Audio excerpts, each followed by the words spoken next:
जय श्री कृष्णा दोस्तों, आप सभी का स्वागत है एक बार फिर से 333 सोल एजुकेशन में। आज हम जिस विषय पर बात करेंगे वो है कि आत्मा को शिक्षा की क्यों आवश्यकता पड़ती है, या यूँ कहें कि आत्मा को शिक्षा की क्यों ज़रूरत है। ओके, तो इससे पहले मैं आपसे कहना चाहूँगी कि प्लीज़ मेरे चैनल को ज़्यादा से ज़्यादा लाइक करें, शेयर करें एंड सब्सक्राइब करें, ताकि लोगों को हेल्प मिले अपनी आत्मिक शिक्षा में और लोग ज़्यादा से ज़्यादा तनाव मुक्त हो पाए। मेरे वीडियो के माध्यम से मैं ये चाहती हूँ कि हर व्यक्ति का जीवन तनाव से मुक्त रहे। ओके, तो प्लीज़ मेरे चैनल को ज़्यादा से ज़्यादा शेयर ज़रूर करें। ओके, तो हम बात कर रहे थे आत्मा की शिक्षा के बारे में।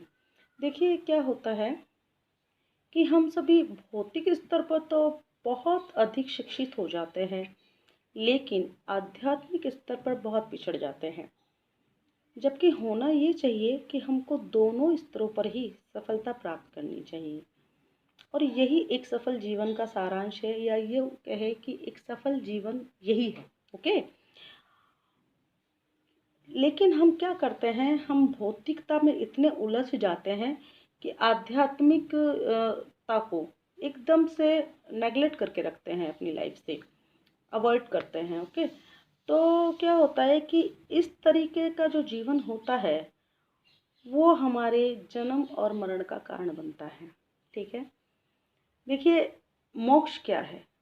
मोक्ष जो है वो है कि मोह का क्षय। मोक्ष का अर्थ यही है, और भगवान श्री कृष्ण ने गीता में भी कहा है कि आप मोह से मुक्ति पाइए, प्रेम आप सबसे करिए। प्रेम एक अलग चीज है, मोह एक अलग है। मोह हो गया कि यदि एक उदाहरण के तौर पर जैसे हम लेते हैं कि कोई माता है, उसे अपने पुत्रों से इतना मोह है, इतना मोह है कि वो पुत्र यदि उसके साथ कुछ गलत व्यवहार भी करते हैं ना, तो भी उसका मोह इतना है कि वो उस गलत व्यवहार को भी स्वीकार करती रहती है ना।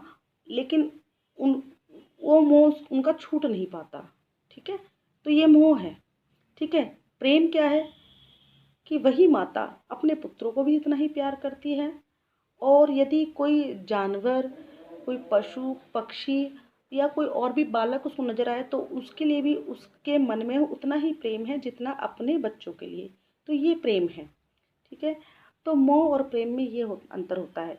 तो भगवान श्री कृष्ण ने भी जैसे श्रीमद् भागवत गीता में यही कहा है कि आप मोह को त्यागो। ठीक है, लेकिन हम भौतिक स्तर में इतने उलझ गए कि हमें कुछ नज़र ही नहीं आता। फिर क्या होता है कि एक बैलेंस लाइफ के लिए आध्यात्मिक और भौतिक, इन दोनों चीज़ों में बैलेंस होना ज़रूरी है। ठीक है, और हमारे जीवन में क्या है कि हम जब बैलेंस में नहीं रहते हैं तो हम बहुत ज़्यादा तनावों से ग्रसित, दुखी और बहुत उदासीन रहने लगते हैं। और आज के समय में तनाव हर व्यक्ति के जीवन का एक अहम हिस्सा सा बन गया है, और इस तनाव से मुक्ति के लिए ही आत्मिक शिक्षा की आवश्यकता होती है। जैसे जैसे हम आत्मिक शिक्षा की और उन्नति करेंगे, वैसे वैसे हम समझ पाएंगे कि हमारा जीवन जो है पहले से बहुत अधिक तनाव मुक्त और प्रसन्न हो गया है। देखिए हर चीज़ में बैलेंस का होना ज़रूरी है। यदि सब्जी में हम नमक या कोई भी मसाले इनबैलेंस तरीके से डालेंगे तो क्या होगा, सब्जी का स्वाद बिगड़ जाएगा। बिगड़ेगा नहीं बिगड़ेगा। या फिर हम जैसे खीर बनाते हैं, और खीर में भी यदि हम कुछ इनबैलेंस टाइप से डाल देंगे तो क्या होगा, उसमें भी इनबैलेंस हो जाएगा और उसका भी स्वाद बिगड़ जाएगा। तो ये तो लाइफ है भैया। और यदि हम लाइफ को भी इस तरीके से इनबैलेंस करके चलेंगे तो हमारी लाइफ भी खराब होनी है और हम तनावग्रस्त रहेंगे। ओके, तो उसके लिए हम क्या कर सकते हैं, उसके लिए हम यही कर सकते हैं कि हमें भौतिक और आध्यात्मिक दोनों ही स्तरों पर बैलेंस लेके चलना है। और उस ताकि क्या हो कि जब हम बैलेंस में जिएंगे, बैलेंस लेके अपनी लाइफ में चलेंगे, तो हमारा जो जन्म है वो बेकार नहीं जाएगा। नहीं तो क्या होगा कि हमने ये जो जन्म लिया है, इसका जो मेन उद्देश्य है वो यही है कि उस परम पिता परमेश्वर में लीन हो जाना। ठीक है, अपने कर्म बंधनों से मुक्ति पाते हुए। अब कर्म बंधन क्या है और इससे हम कैसे मुक्ति पा सकते हैं, ठीक है। इसके लिए मैं अलग से एक कर्म बंधनों की सीरीज बनाऊंगी, तब मैं उन पर वीडियो डाउनलोड करूंगी, तब मैं आपको उसमें संक्षेप में बताऊंगी। अभी हम अपने आत्मिक शिक्षा के बारे में ही बात करेंगे, नहीं तो हमारा टॉपिक चेंज हो जाएगा। ठीक है। हाँ, तो हम बात कर रहे थे कि आत्मिक शिक्षा की आवश्यकता क्यों है, इस विषय पर। देखिए, आत्मिक शिक्षा की आवश्यकता क्यों है मैंने आपको बताया है, फिर भी मैं और बताना चाहती हूँ। एक बात है, देखिए मैं आपसे ये नहीं कहती कि आप भगवा धारण कर ले या सन्यासी बन जाए, घर बार छोड़ दे, ठीक है, या सिर्फ भक्ति में ही लीन हो जाए। नहीं, ऐसा करना तो इनबैलेंस हो गया ना, वही इनबैलेंस वाली स्टेज हो गई, जिसके बारे में पहले ही बात कर चुके हैं कि इनबैलेंस तो हमें होना ही नहीं है, ना हमें करना है अपनी लाइफ में। ठीक है। और रहा सन्यासी का अर्थ, तो मेरा जहाँ तक मानना है, सन्यासी का जो अर्थ होता है वो ये नहीं होता कि आप जंगलों में चले जाओ, हिमालय में चले जाओ और अपने कर्तव्य से पीछा छुड़ा लो। नहीं, ये सन्यासी नहीं है। इस टाइप के सन्यासी बनने की मैं आपको नहीं कह रही हूँ। ठीक है। ये सन्यासी होते भी नहीं है, ये सब तो फालतू की बातें हैं। ठीक है।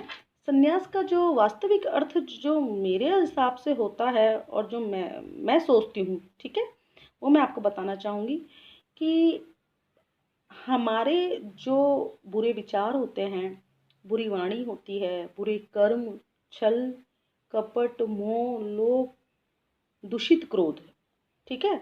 दूषित क्रोध क्या होता है, मतलब कि देखो, क्रोध करना आवश्यक है। यदि आप बच्चे गलत लाइन पे जा रहे हैं और आप उन पे क्रोध नहीं करोगे, उनको डांटोगे नहीं, तो फिर वो सही लाइन पे कैसे जाएंगे।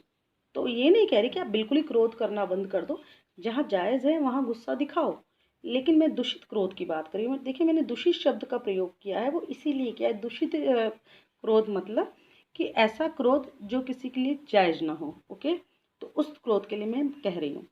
तो आगे मैं बात करूंगी, जैसे ईर्ष्या हो गई, वे सभी प्रकार के अवगुण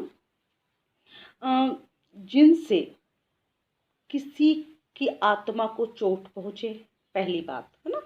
दूसरी बात, और ये अवगुण हमारी आत्मिक शिक्षा में और उस परम पिता परमेश्वर से मिलन में व्यवधान उत्पन्न करती हैं। ठीक है। तो इन चीज़ों से हमको संन्यास ग्रहण करना है, इन चीज़ों का त्याग करना है। और सही भाषा में कहे तो असल संन्यास तो यही होता है, ठीक है, कि जो मैंने आपको बताया है ना कि घर परिवार को त्यागना संन्यास कहलाता है। इन सभी विषयों को त्यागना ही असली सन्यासी होता है मेरे हिसाब से। ठीक है। और इन सभी को हम घर पे रहते हुए भी कर सकते हैं, मतलब कि घर पे रह के भी हम इन चीज़ों को त्याग सकते हैं, अपने जीवन से हमेशा हमेशा के लिए अलविदा कह सकते हैं यदि हम चाहें तो। ठीक है।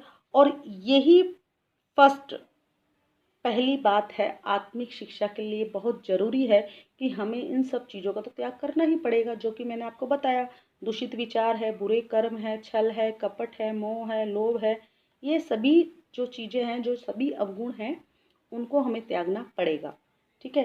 तभी हम अपने आत्मिक शिक्षा की ओर अग्रसर हो पाएंगे। ठीक है। हाँ, तो अब मैं आपको कहना चाहूँगी कि आत्मिक शिक्षा एक ऐसा विषय है जिस पर जितना बोला जाए उतना कम है। लेकिन फिर भी आपके लिए मैं बस इतना ही अभी कहना चाहूँगी कि भौतिकता के साथ साथ आप अपना आध्यात्मिक पर भी थोड़ा बहुत आगे बढ़ने की कोशिश करें, ताकि हम सभी अपने जीवन के मुख्य उद्देश्य को प्राप्त कर सकें। बाकी की बातें मैं आपको कल के वीडियो में शेयर करूँगी। तब तक के लिए जय श्री कृष्णा। घर पे रहे, सुरक्षित रहे। जय श्री कृष्ण।